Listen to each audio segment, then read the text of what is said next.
well, like any good video, basically starts with what's on Adam's truck today. And yeah, figured, you know what, let's blow the dust off. Let's show you guys a little something about 250 Grand Prix racing.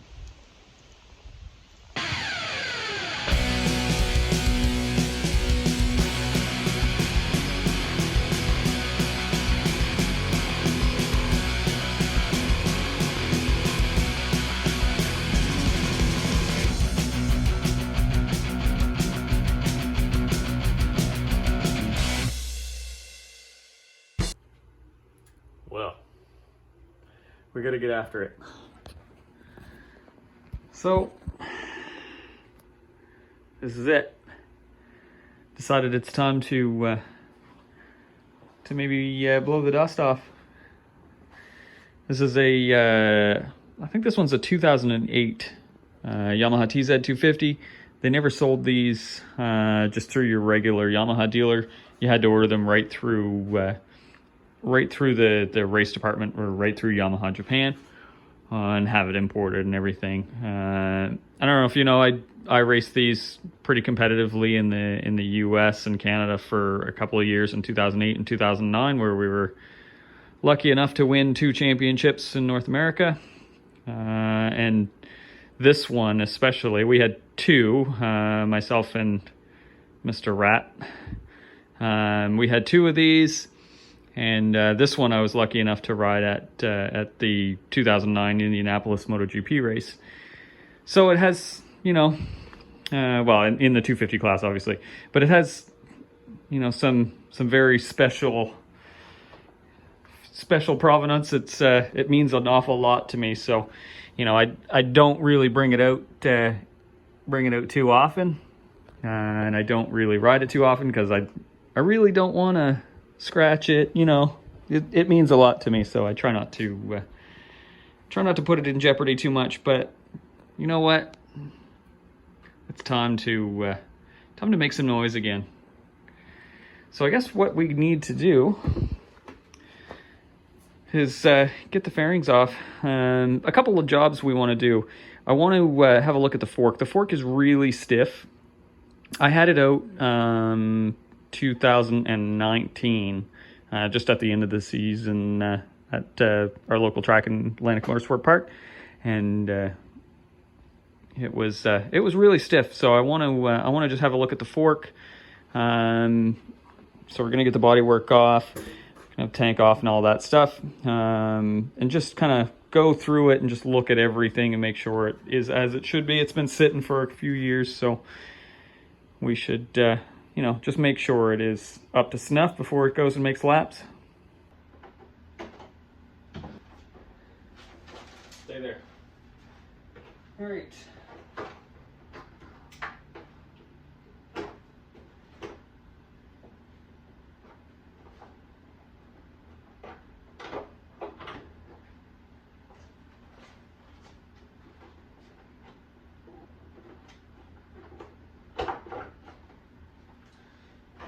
Slides right off the front. All right, that's it with the fairing off, and all the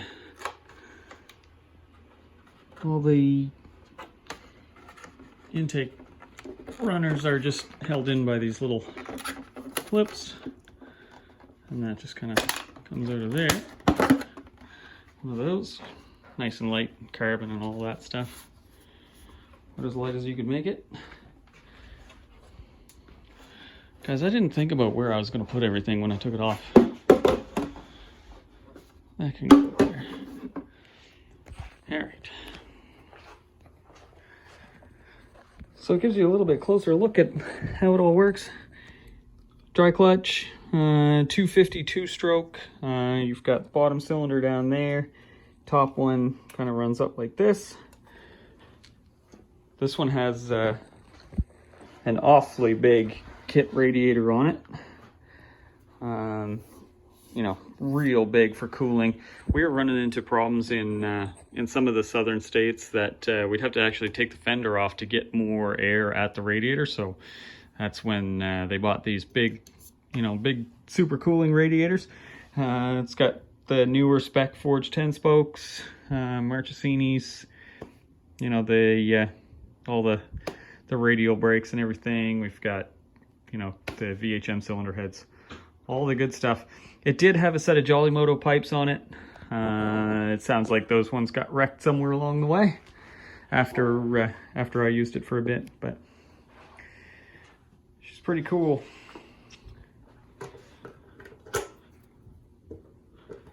Oh, that's hardened up. Wow. A lot of stuff on these GP bikes is just held together with the little pins. One-handed tank. There's not much weight to that. It's all aluminum. And we get to have a look in there. Hang on one sec. Little blast from past. We got the Waffle House coffee on the go. So we've got the upper air box. There's two air boxes on this. There's the carb down here, so it's the side one, and then the top one here. And there's not much to them. They just kind of sit right in there.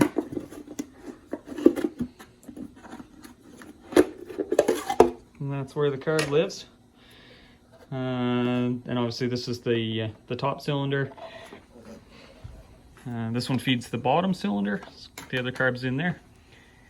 And we get to pop those apart and just have a look in there too. Lots of carbon on these things. They're pretty trick. Most of the stuff, like, there's not much as far as electronics go. We've added the little quick shifter there. I use those on the 125s as well, and we've had pretty good luck with those. It just your standard little shift sensor there, and it just cuts ignition just for a moment. And I run these Zeta levers. I've always liked these. Like I said, we've got the same one on the 125, and I've had really good luck with those. Obviously, I like the curve on the lever itself. I'm pretty finicky when it comes to controls, and I think it, I run the same kind of setup on most bikes I ride, so that is easy to switch if you're in a race and you run out of clutch cable and you need a little bit more. Yeah, it's we'll keep at it. Well, I know this may not come as a surprise to many people who have seen this thing in action, but I think I've determined that the forks on this are a bit bent, which that could be a problem if we want to actually ride it. I noticed that we had a bit of binding in the fork a little bit, and it seemed like, I don't know, there's just something not quite perfect. Like they seem really stiff. So I just clamped the fork leg on the table here, and I've just got a dial indicator. And if we spin that around, you can see the dial moving, and both legs do it. So it seems like we're out about 25 thou on each leg, which would give us just enough to bind those two bushings in there, which is not ideal, because I don't, you don't really want to buy, if you can even, I don't think you really want to buy new ones. So I guess we're going to have to do our best to try and straighten them, which I don't think is a big deal, but just adds another thing on the list, I guess. So you've got a bent fork tube. Here's what we got. And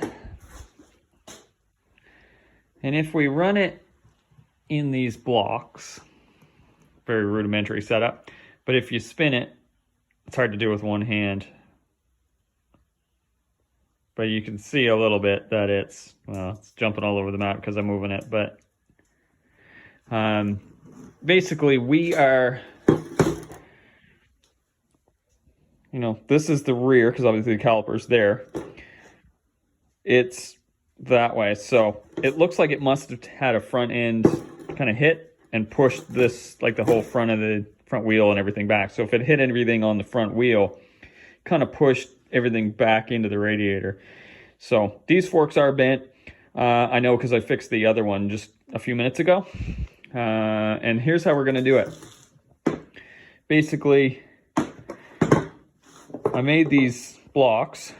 One goes there, one goes back here, and it's, you know, it's not going to bend below the, or between the two top bushings unless it bends the upper part of the fork. So it usually bends below the bottom fork bushing. So what happens is we need to push it kind of below that fork bushing. I mean, ideally, you'd get this down a little further, but it doesn't seem to matter. It does end up being pretty straight. So, and this as far down as we can get it. I don't want to really push on the aluminum part, so we're going to push on the steel part of the tube, and we'll push it right around here. Now, we got it stuck in the press. These are just some bolts through another one of these pieces just to keep everything nice and secure. Now this still is breaking, so I might have to make another one of these. But I got that one in there, got that one back there. I don't want to put it further than the hole because I don't want to risk, like that's a weak spot really, so I don't want to run the risk of, you know, cranking it around the, is that a word? Like a crinkling it? Maybe crinkling it around the hole there. And then this is just like a piece that I've got to support the whole weight of the block or the whole front of the block, just a spacer. So we give it, guys, this is scary because, you know, you do not want to break a set of these tubes.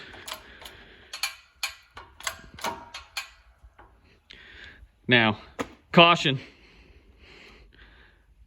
just a little bit at a time. So I've got some pressure on it now. You can see, it's probably hard to see on video, but you can see it flexing a little bit.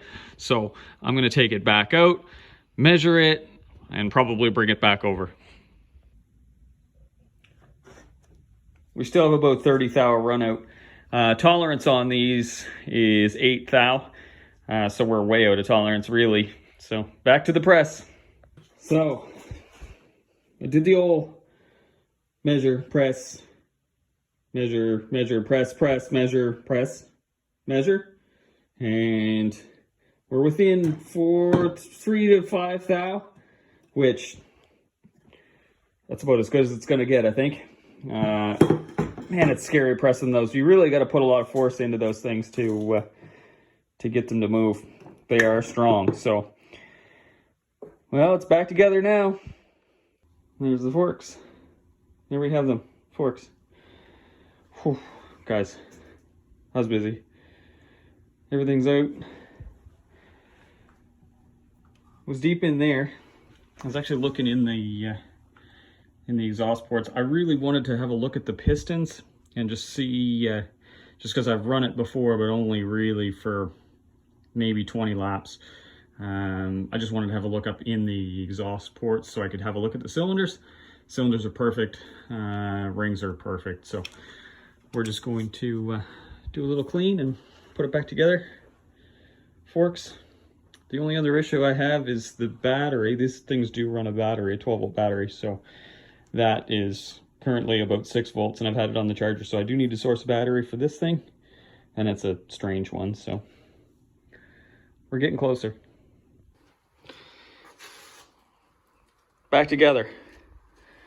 And of course, like clockwork, the battery that I needed was on back order. So I had to make up a bracket and get a different battery to fit, but I think that'll work just fine. A little bit of modification was necessary, but we got to make it happen for this weekend. So got the trailer on. Well, down to the last minute. Track day's tomorrow. But forks are on, all that stuff. I changed the rear shock spring. Turns out I had a lighter shock spring, so that was fun. I got that done.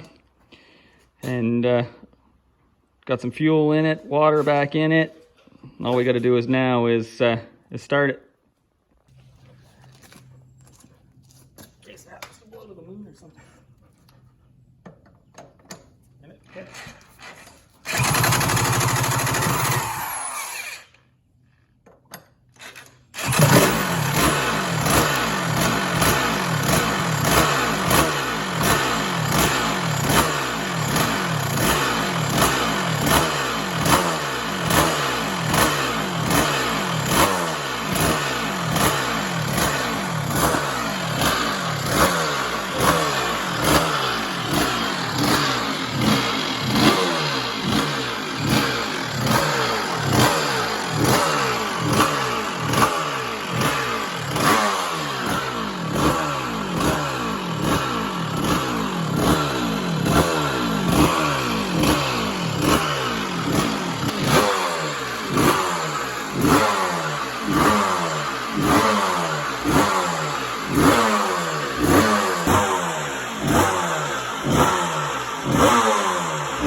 guess that's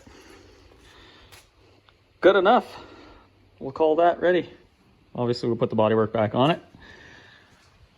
Gonna load the trailer. We're gonna take the 125 as well, so bit of work. We're all here and unpacked. Get the tour through.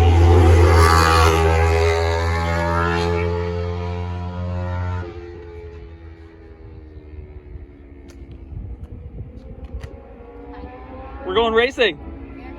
Well, riding, I guess. Here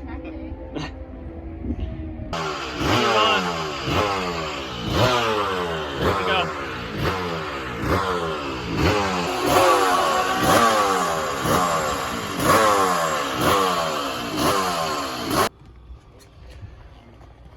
We get a couple sessions in, just on lunch break. Looking at the air now. I think I might make a jetting change.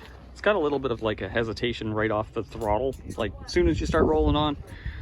So maybe a slow jet change. We're probably gonna come down a bit in the main jet as well.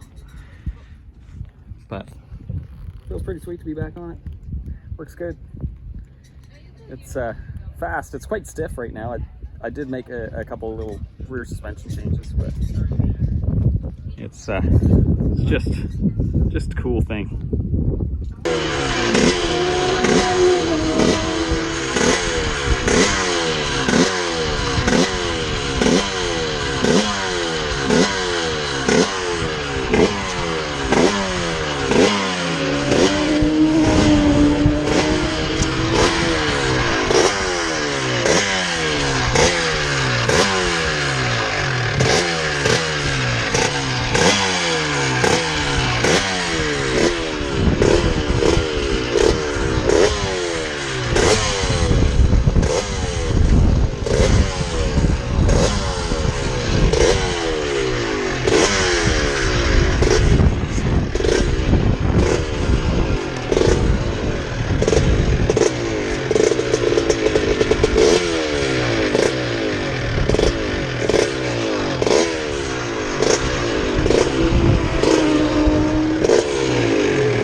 fellas, maybe 2 years ago, I made a little bet with Steph. I said, you know, if you can do 19s around A&P, quiet down. If you can do 19s around A&P on the 125, you can try the 250. And well, she exceeded that by doing like 16s or something. So yeah, she's out on it.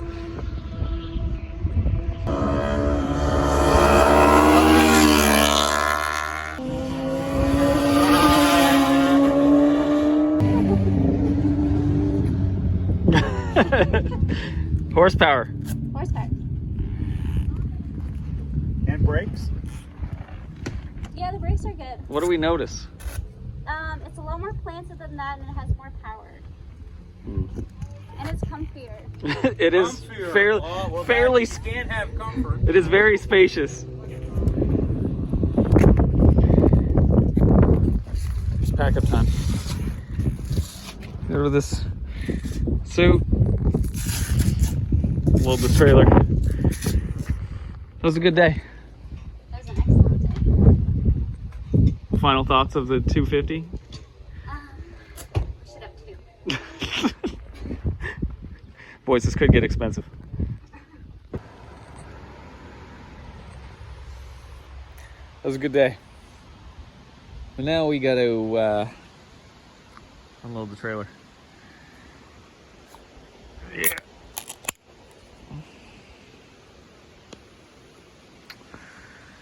Let's get after it.